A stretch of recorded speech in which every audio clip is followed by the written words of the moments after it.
I will inherit my husband's $800,000 inheritance and this house.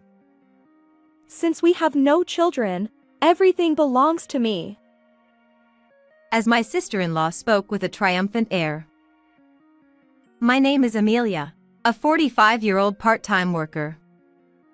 I have 2 sons with my husband, in 10th and 12th grade. This year, my eldest son is preparing for university entrance exams, dreaming of becoming a lawyer.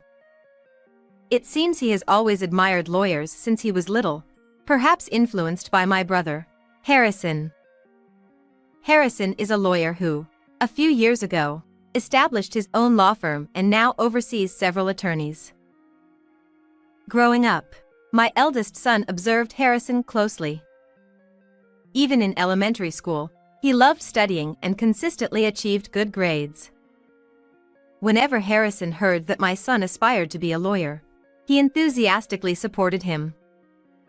My son would say to Harrison whenever they met, "I want to become a lawyer like you, Harrison." Harrison respond with a smile. "Become a lawyer soon and follow in my footsteps." Although Harrison was married, he and his wife didn't have any children. When he visited our home, he played with my sons, and they grew fond of him. Harrison's wife, 10 years younger than him, was a bit eccentric and difficult to get along with. We rarely had the chance to converse with her. Both Harrison and I lost our parents early in life. When I got married, Harrison stepped in as a parental figure for me. After my marriage, Harrison also tied the knot. When we learned that Harrison was marrying a younger woman, my husband and I teased him. However, meeting Harrison's fiancée in person left us surprised by her perpetually unhappy expression. Considering she was about to marry Harrison, we expected her to be cheerful, but instead, she glared at us with a stern face. In front of them, we would say things like, "You two make a lovely couple." But when we were alone with my husband, our true feelings surfaced. Why is she so grumpy when the marriage is already decided? My husband agreed, looking concerned. Not the most pleasant bride to be, huh? Despite our worries, Harrison married his 10 years younger fiancée. Just before the wedding, Harrison purchased a single-family home, and we celebrated together with our still young children. Certainly, Harrison, who manages a law firm, lives in an impressive house. However, we couldn't see my newlywed sister-in-law anywhere. My husband playfully teased Harrison. Harrison, has your wife already run away? Of course, my husband meant it as a joke, but when we saw Harrison's stern expression, both my husband and I felt uneasy. According to Harrison, my sister-in-law tends to return to her parents' home whenever something happens. On that day, she was staying overnight to celebrate her mother's birthday. Feeling regret for our ill-timed comment, my husband hung his head. But then, Harrison addressed us with a serious expression. "If I can't have children, would you consider adopting one of your 2 kids?" Given that Harrison had just gotten married, we assumed he was joking. However, he looked dead serious. Caught off guard, I couldn't respond, but my husband replied with a smile. We don't know what the future holds. Let's discuss it if the situation arises. If it's okay with our kids, feel free to choose whichever one you'd like to adopt. My husband didn't seem to take it too seriously, but I couldn't help but worry, not just about the adoption, but also about how well things were going between Harrison and his wife.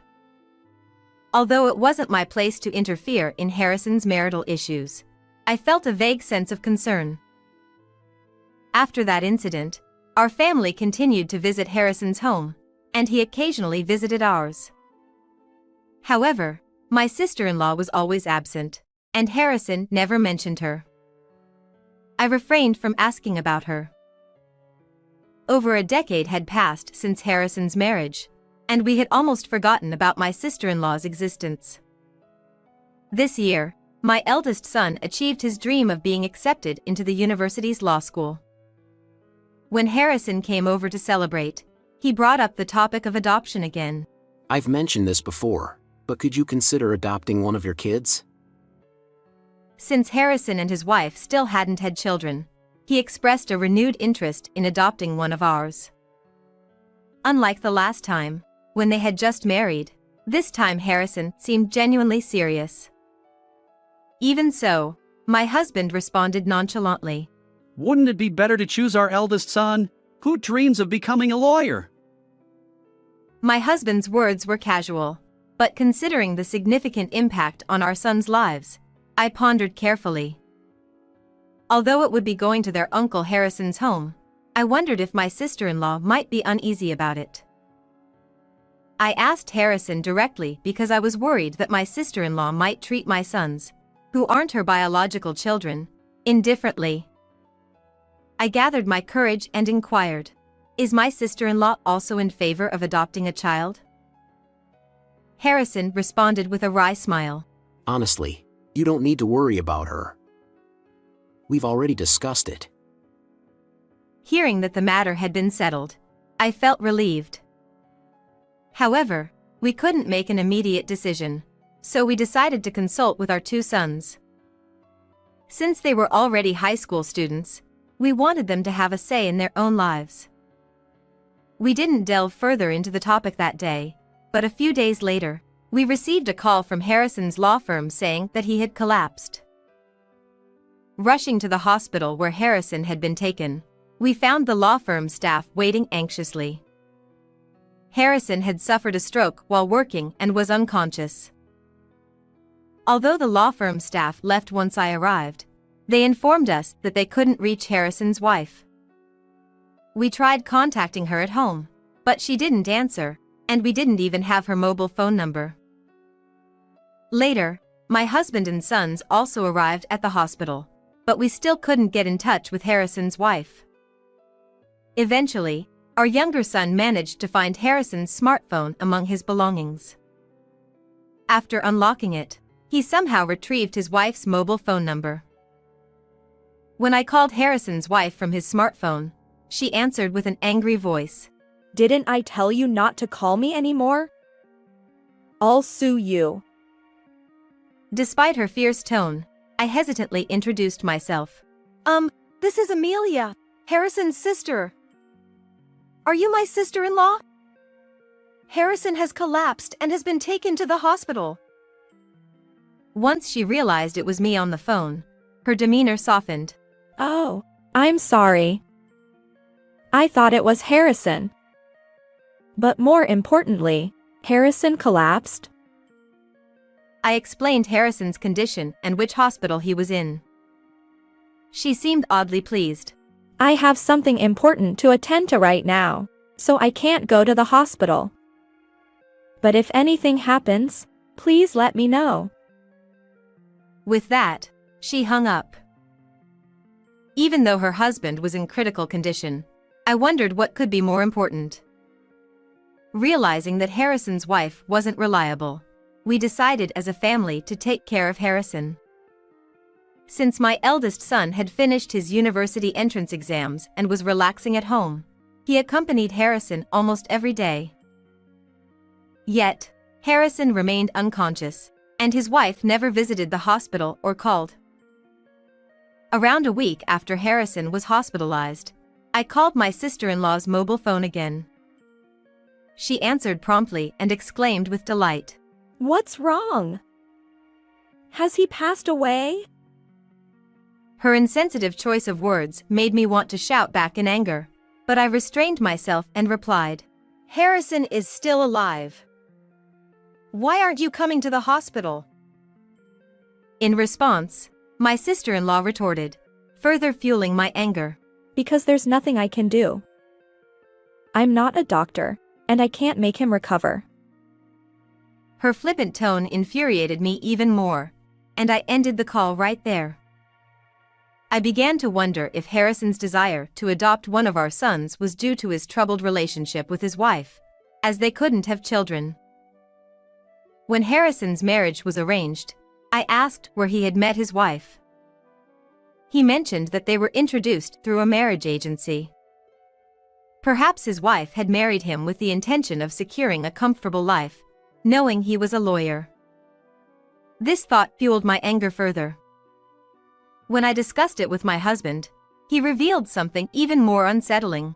If Harrison passes away, all of his assets, given that he has no children, will go to that wife of his? Recently, during the celebration of our eldest son's acceptance into university, Harrison had earnestly discussed adoption. It seemed he was considering inheritance matters. At that time, I regretted not finalizing the adoption decision. Now, it was too late. After Harrison left, I subtly broached the topic of adoption with our two sons. Surprisingly, our younger son expressed enthusiasm about being adopted. Unlike our eldest son, who had clear goals, our younger son seemed to believe that being Harrison's adoptive child would lead to an easier life. Although I thought our eldest son, who admired Harrison, would also want to be adopted, his response caught me off guard. As the eldest son, I'll take care of mom and dad, so I don't want to be adopted. While I was pleased with his answer, I still felt strongly that our eldest son, who aspired to become a lawyer, was the most suitable candidate for Harrison's adoption. It frustrated me that I couldn't proceed with the adoption process while Harrison remained unconscious. Although I didn't desire Harrison's inheritance, I had no intention of handing over a single cent of his assets to his wife, who seemed to be waiting for his demise. All we could do now was pray for Harrison's recovery, but unfortunately, his condition did not improve. A few days later, Harrison passed away. Reluctantly, we decided to inform his wife. Harrison has passed away. Can we hold the funeral ourselves? When my sister-in-law, who had been waiting for news of Harrison's passing, responded cheerfully, she said, I leave it all to you. Don't make me the chief mourner. I don't want to deal with the hassle of greetings. As I was about to lose my temper, my sister-in-law promptly hung up the phone. In the end, my husband and I took care of the funeral arrangements. The lawyers at the firm also helped us. My husband was worried about the future of the law firm, but Harrison had already made solid plans. Although he was the lead attorney, he entrusted the management of the firm to someone trustworthy, ensuring its smooth continuation as a corporate entity. Many people attended Harrison's funeral, and we truly understood his greatness. Our sons also helped during the funeral, but when they saw prominent figures like CEOs and politicians arriving, our second son felt genuinely frustrated. I should have become Harrison's adopted son. I never realized he was such an extraordinary person. While our eldest son rolled his eyes at his brother's words, my husband and I empathize with our second son's feelings. As the chief mourner, I officiated the funeral, and surprisingly, no one questioned my sister-in-law's absence. Perhaps not many people knew that Harrison was married. It seemed like only our family was aware. Harrison and his wife had skipped a wedding ceremony and opted for a honeymoon instead, so even relatives might not have noticed. Sometimes, I regret getting married in situations like this. Despite Harrison's passing, his absent wife wasn't necessary at the funeral. Instead, I couldn't help but regret not adopting our second son sooner, especially considering that she would likely take all of Harrison's assets. Thanks to the assistance from the law firm, Harrison's funeral concluded successfully, and we invited everyone to Harrison's home for a meal. Thanks to all of you, I believe Harrison can rest in peace. As my family and the lawyers sat solemnly, my flamboyant sister-in-law arrived, seemingly timed to coincide with the end of the funeral. I approached her. What are you doing here now? Do you need something from us? With a beaming smile, my sister-in-law loudly declared, I'll inherit my husband's $800,000 estate and this house. Since we have no children, everything belongs to me. As she spoke triumphantly, all of Harrison's subordinates from the law firm burst into laughter. Our family looked puzzled, wondering why the lawyers found it so amusing. Undeterred, my sister-in-law glared at them and snapped. What's so funny? Rude people. One of the lawyers, grinning, replied to her question. The lawyer said, But you're no longer the representative's wife, are you? We know that the divorce was officially finalized through mediation on the day before the representative collapsed. Upon hearing this fact for the first time, I exclaimed, What? You were divorced? I looked at my sister-in-law in a panic, and she glared at the lawyer who had just revealed the truth with an even more frightening expression. Another lawyer chimed in. The lawyer said, We've also heard that you were claimed for emotional damages along with the divorce. Considering that your infidelity was the reason for the divorce, it's understandable. My sister-in-law shouted back, seemingly mocking the lawyer. I don't have to pay emotional damages. The person I was supposed to pay doesn't exist anymore. However, her attempt to belittle the situation was swiftly countered by the legal expert. Since the right to claim emotional damages is also inherited, you'll have to pay it to the representative's sister. At that moment, I realized that I was Harrison's sole heir. If the divorce was valid, then with no parents in the picture, I was the only one left. My sister-in-law seemed to realize this too, and she stared at me with a terrifying expression. I instinctively stepped back. Frustrated and unwilling to accept this, she shouted at the lawyers once again. Since the divorce is final, can't I get half of the property through asset division? The exasperated lawyer informed her. When the divorce was finalized, didn't you receive money from the representative? We have proof of the transaction. Besides, this house was purchased by the representative before the marriage, so it's not subject to asset division. Watching my sister-in-law being outmatched by the lawyers was quite entertaining. She seemed to recall something and, with a hint of laughter, blurted out. But there's still life insurance. I should still be the beneficiary. Amidst this tense atmosphere, my sister-in-law's calm demeanor impressed me.